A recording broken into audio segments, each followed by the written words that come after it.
joy tawro ima amasi apple cha si tawraga tei bra apple hawbra kyam hawe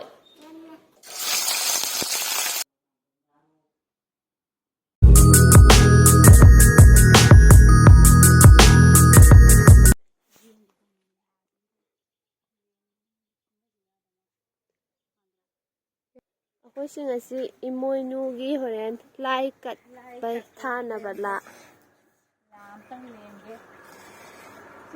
haise skin se yamna sit nan by skin oi ba pa me do hojikan gi sun exposure hyperpigmentation acne mayam ji sina mai sin nan bangam da bato uneven skin tone oina bai da makta ai gi khutta leijare byebye blemish ki face cream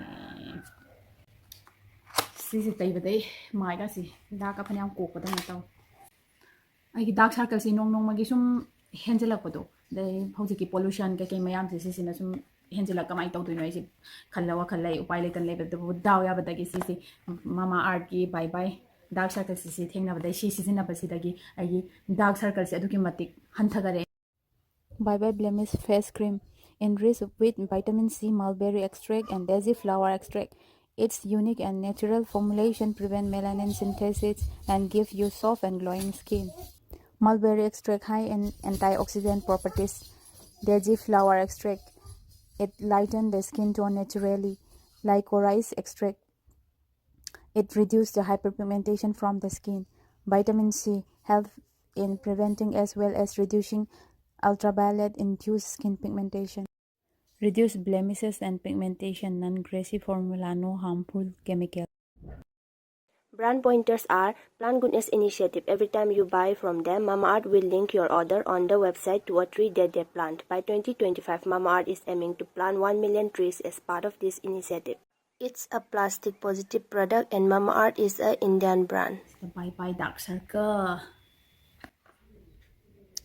And for my dark circles, I have Mamaearth byebye dark circle eye cream as my savior.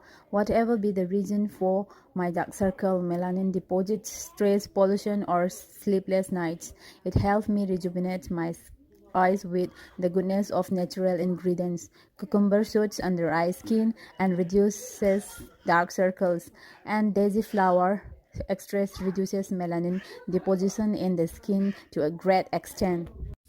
Nourishes under eye skin, lightweight and intensely moisturizing, dermatologically tested.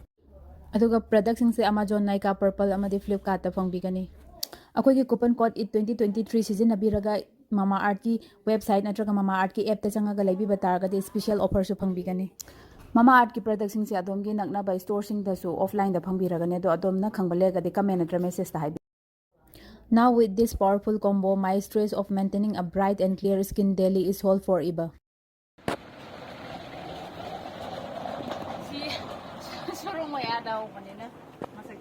Upundo wong ka bale gari am sakki bala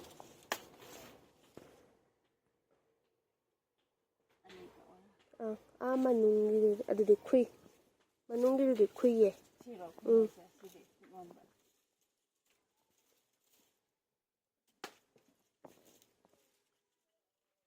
ya dora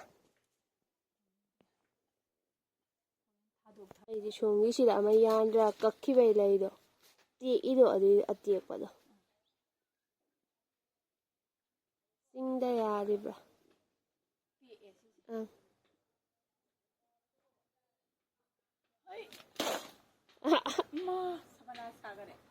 yaroja yani side amade yung pa adumado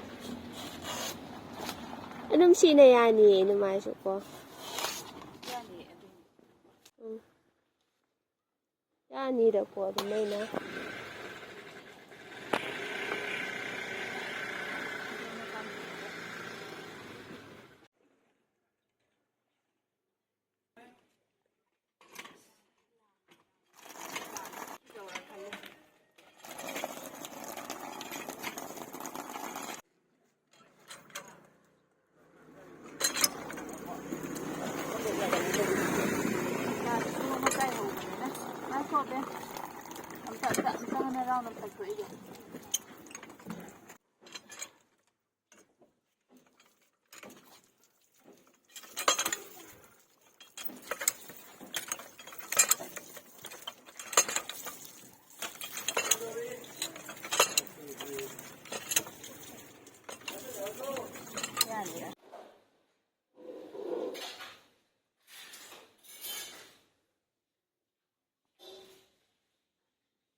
Emoinu Emana masak yam numbani.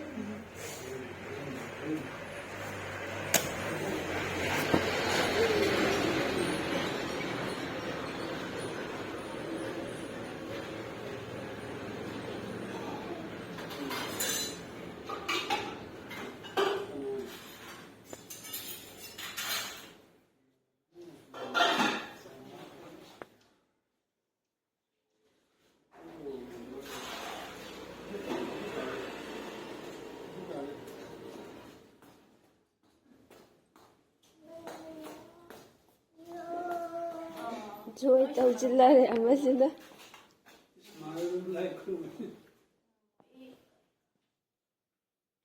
Bubuk joy ayo. Lagi jage.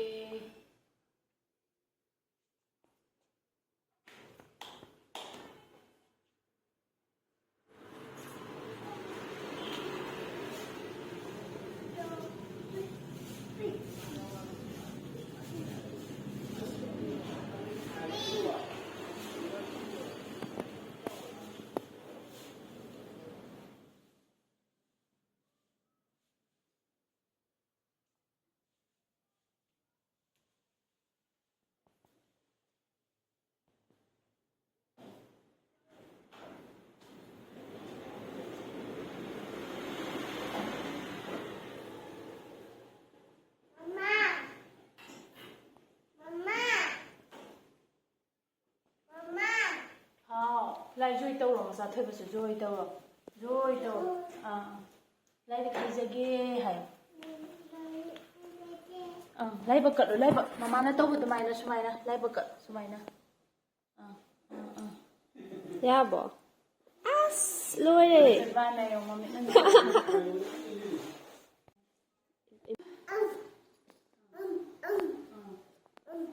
Ima amasi apple cha si tawraga tai si yongo. Apple cha doiro. Apple cha gare. Osa hawalo ibong na luay na manam nang ra ba niya ka Sebenarnya lai joy tawgraba. Into ba?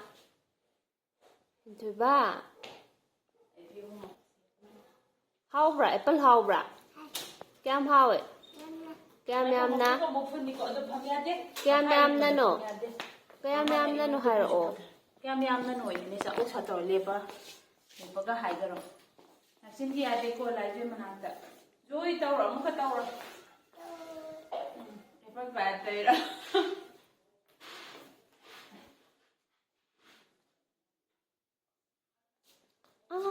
How bro dubo? Sida yenga haro. Sida yenga ga? Cam how it? Cam yam na? Oh, nisa kerasa ge. Nisa kerasa ge ah.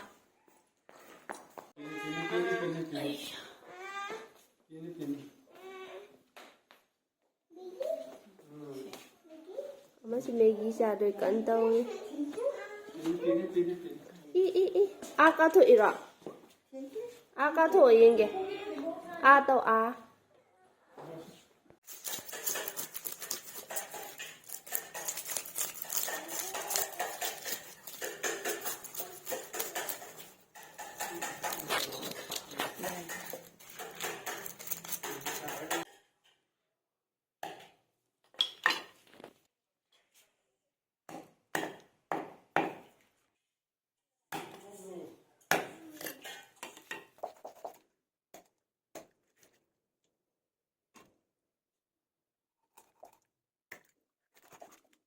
Ini soalnya dikatanya.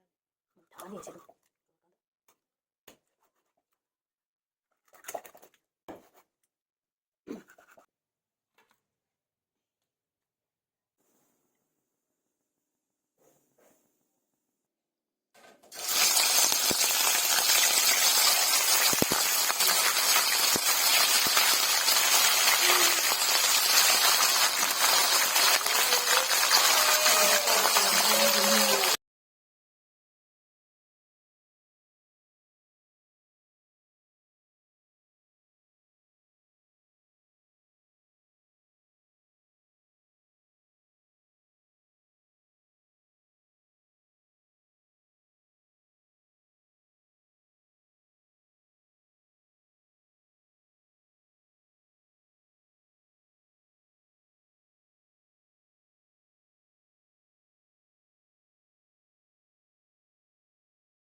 Di ingga ingbaga sai da mai phulai ko mayam mai phusi ta dre na ibani abem ibani mapan da dum chara se da Pairado oina sare. akoi mathen mai di sidang nga thong bam lai jere Na champut.